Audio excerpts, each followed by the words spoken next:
2. Donc l'exercice, donc lors d'une élection, 70% des électeurs inscrits ont effectivement voté. C'est la question 2 qui a posé problème.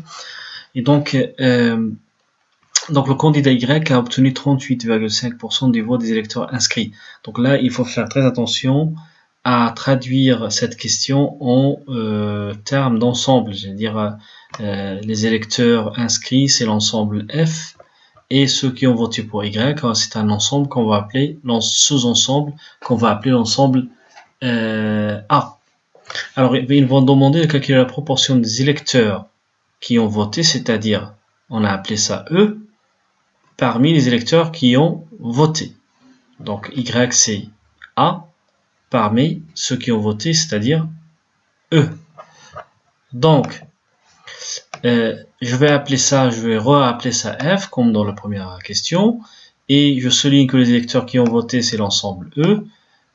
Donc, si je veux faire sous forme d'un schéma, donc j'aurai les trois ensembles, j'aurai l'ensemble, donc j'ai oublié de mettre Y, le candidat Y, donc l'ensemble F, l'ensemble E et l'ensemble A. Alors, rappel du schéma par groupe. Donc, on avait l'ensemble F, qui est l'ensemble des inscrits, l'ensemble E, l'ensemble des gens qui ont voté. On avait l'ensemble B et l'ensemble A, ceux qui ont voté pour X et ceux qui ont voté pour Y.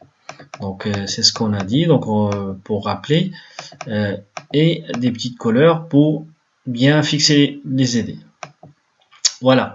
Donc maintenant, on va attaquer les proportions. La proportion de E dans F, c'est 0,7, ça change pas, d'après l'exercice, hein, cette partie-là, 0,70%. La proportion de A dans E, c'est le piège, en fait, donc on l'a pas. On n'a pas de ceux qui ont voté pour Y parmi ceux qui ont voté, on le sait pas. C'est pour ça qu'on l'a appelé P. Par contre, on a, donc l'exercice, il dit, le candidat Y, c'est-à-dire l'ensemble A obtenu 38,5% des voix des électeurs inscrits. Et donc, les électeurs inscrits, c'est F. Faire très attention à ça.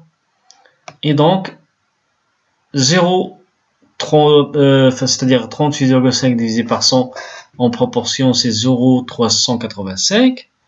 Et donc là, maintenant, on va attaquer les calculs si on a bien compris les proportions. Donc le calcul, c'est que 0,30, d'après le cours, 0,385 est égal à 0,7 fois P. Et donc nous, on cherche P, donc par la méthode des triangles.